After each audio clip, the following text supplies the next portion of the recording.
क्या आप खांसी जुकाम से परेशान है? तो खांसी जुकाम से अगर परेशान है तो आपको खांसी जुकाम का रीज़न भी जानना होगा। तो ये कैसे होता है, क्यों होता है और इसको ठीक कैसे करते हैं, इसको डिटेल्स में आज हम जानेंगे। तो चलिए शुरू करते हैं। बाय द वे मैं हूँ mister Konkan Kalita and please मेरे चैनल को लाइक कीजिए, शेयर कीजिए, सपोर्ट कीजिए and thank you on love and support guys.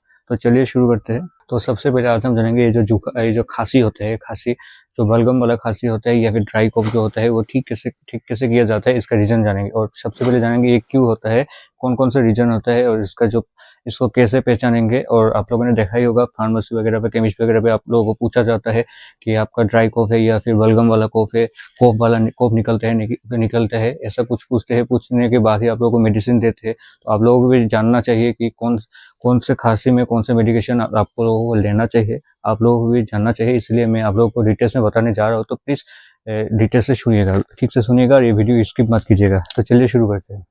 सबसे पहले ये जो बलगम जो फेलगम होता है, जो बलगम मतलब जो आप खांसने से आपका जो कोफ वगैरह निकलता है और इसका निकलते हैं उसको कहते हैं बलगम। तो बलगम जो होते हैं, बलगम क्यों होते हैं जानेंगे। ये जो होते हैं ये म्यूकस के कारण होते हैं। हमारे शरीर में म्यूकस होता है, म्यूकस का एक परत होता है जो माउथ पे, थ्रोट पे, नोज पे और लंग्स पे चारों जगह पे हो सकता है।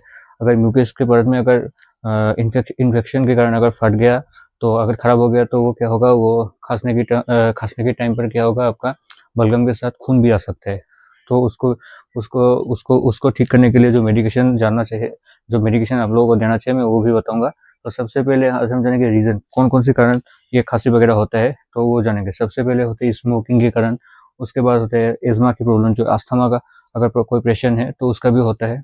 उसके बाद जो निमोनिया का एसिड रिफ्लेक्शन, उसके भी कारण हो सकता है। एक्यूट ब्रोंकाइटिस जिसका है उसका भी हो सकता है। जो क्रोनिक ब्रोंकाइटिस है उससे भी हो सकता है। और सीओपीडी का जो प्रॉब्लम होता है, जो पेशेंट होते हैं उनको भी हो सकता है। मैं शॉर्ट में जानेंगे।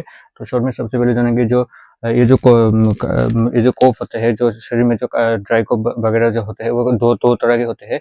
एक होता है ड्राई कोफ और दूसरा होता है फेलगम। जो फेलगम मतलब बलगम वाला कोफ। इन दोनों को ठीक किया जा सकता है, लेकिन कैसे ठीक करेंगे आज हम वो जानेंगे। तो सबसे पहले अगर आपको ड्राई कॉफ हुआ है तो आप लोगों को करना क्या है। तो अगर ड्राई कॉफ कैसे आपको पहचानेंगे, ड्राई कॉफ अगर हुआ है तो आपको गले में भारी भारी सा फील होगा और आपका खांसने से आपका कॉफ वगैरह नहीं निकलेगा। अगर कॉफ निकलेगा तो वो फेलगम है, मतलब वो बलगम वाला है। तो ड्राई कॉफ में आपको करना क्या है, अगर कोई मेडिकेशन में मैं कुछ कॉम्पोजिशन बोल रहा हूँ, वो कॉम्पोजिशन आप लोग चेक कर लीजिएगा।